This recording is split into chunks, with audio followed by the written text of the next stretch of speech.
Welcome to an EdTech Team video tutorial. This particular session is on Google Drive storage.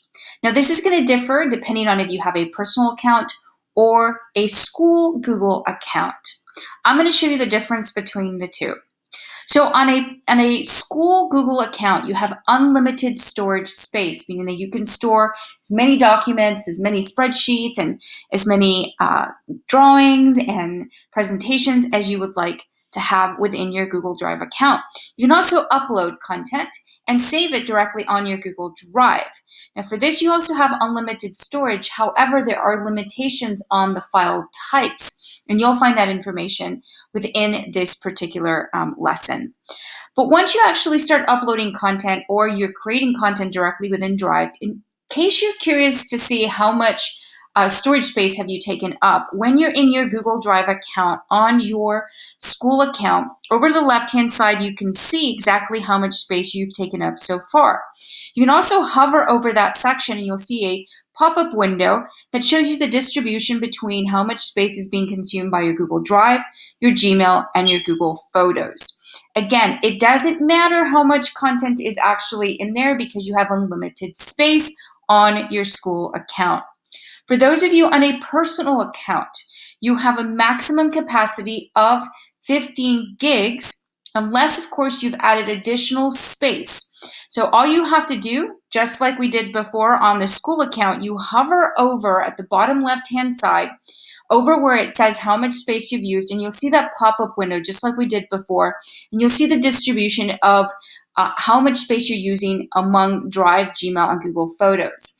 It's important to note because your 15 gigs of space is actually shared between these three different products. So it's important to actually keep track and see which of the different applications is actually consuming the most information, so that you can actually, maybe if you needed to delete some things, you would know what application to go to that is consuming the most space. You can also upgrade by simply going to the upgrade section down at the bottom. If you click on that, it'll give you some upgrade options. Now, I do want to share with you just a couple of quick little tips that are important to note. In case you are running out of storage space, there are a couple of things that you can do to help maximize your space that's allotted to you on your personal account.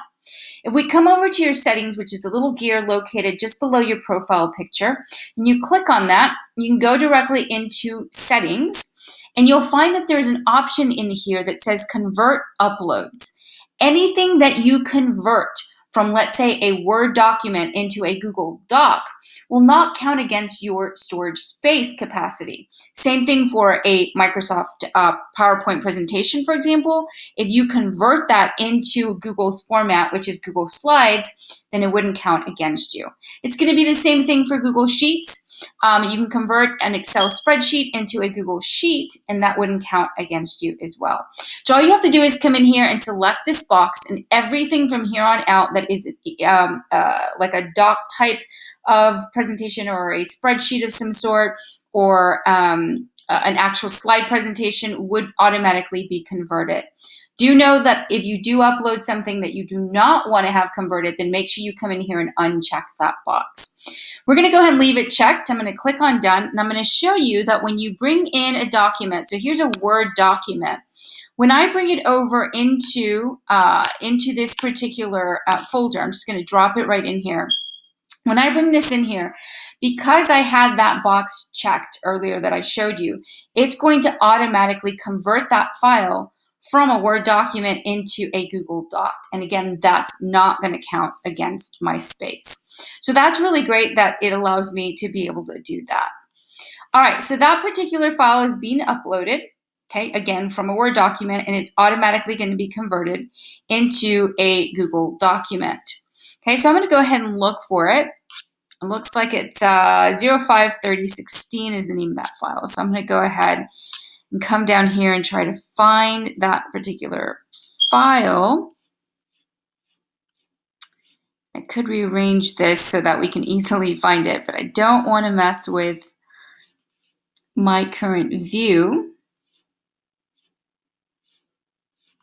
All right, so once you find that file, you could simply click on it and open it up and be able to do everything you would normally be able to do. if this were a Google document, which in this case, this particular document is. So here's my document, so I can easily open it up and start using it. But notice under file size over on the right-hand side, it says it has a dash because it's not consuming any space. Anything that were to remain a Google, a Microsoft document or any foreign document would actually show you here how much space it's consuming. And in this case, because we converted, it doesn't count against us.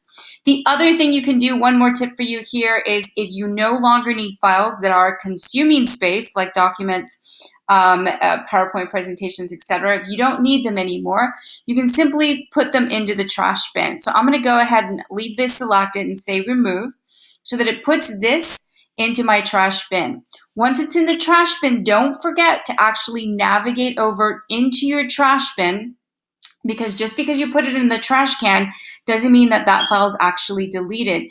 You do actually have to come over to the file itself in the trash bin and trash it once again. And once you delete this from the trash bin, it is now deleted forever. So I'm going to go ahead and delete that there and say, yes, I want to delete this particular file forever. I don't want it in here anymore. It is now gone, and it does not count against the 15 gigs of space that I have allocated to me on a personal account. So that is how you are able to maximize your storage space. And that was also a little bit on the space capacity you have on both a personal account and a school account.